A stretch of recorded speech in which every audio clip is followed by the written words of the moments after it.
خوش آمدید۔ قسط نمبر 11۔ حیات اس وقت تک اسے دیکھتی رہی جب تک آدم نظروں سے اوجھل نہیں ہو گیا۔ حیات کے جذبات و احساسات کا احترام کیا گیا تھا، اسے انتخاب کا حق دیا گیا تھا، اسے ایک کھلونے کی طرح چھین لینے یا خرید لینے کی کوشش نہیں کی گئی تھی۔ اسے اختیار تھا کہ وہ آدم کو حاصل کر لیتی یا اس کی محبت کو ٹھکرا دیتی۔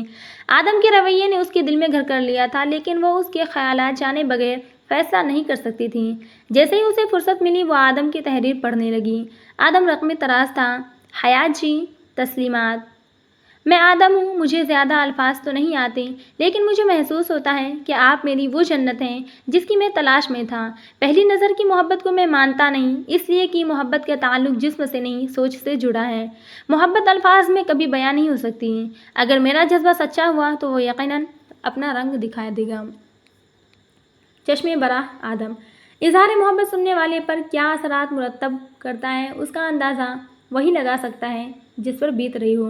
حیات کے لیے آدم کا اظہار محبت حیات بخش ثابت ہوا۔ وہ عامر علی کے لگائے زخم بھول گئی، وہ اب مسکرانے لگی تھی۔ اس نے بہت عرصے کے بعد خود کو آئینے میں دیکھا، اسے خود پر پیار آ گیا۔ اس نے ارادہ کر لیا کہ وہ اپنا خیال رکھے گی۔ وہ خود کو سجانے لگی۔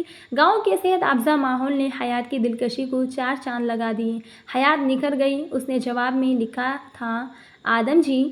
حیات سلام کہتی ہے اور عرض کرتی ہے کہ جنت کو پانے کے لیے پل صراط سے گزرنا پڑتا ہے۔ حیات خود جنت کی متلاشی ہے اور اس سفر میں آپ کی رفاقت اس کے لیے باعث افتخار ہوگی۔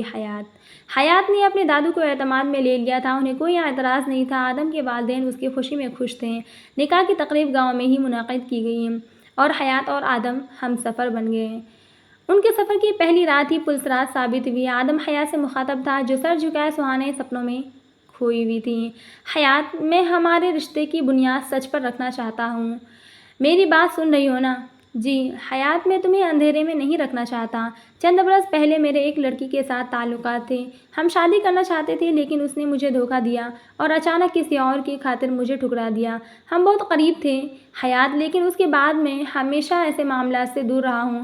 میں اپنی زندگی کی شروعات تمہیں اندھیرے میں رکھ کر نہیں کرنا چاہتا۔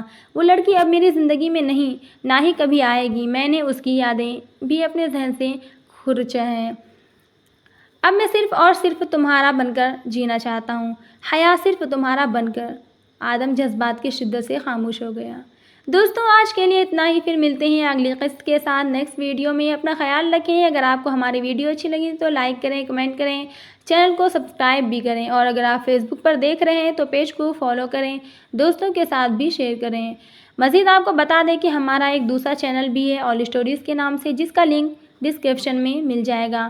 اگر ہندی سے شغف رکھتے ہیں تو اسے بھی سبسکرائب کر لیں، آپ کو وہاں پر بھی ڈھیر ساری چیزیں ملیں گی۔ Thank you.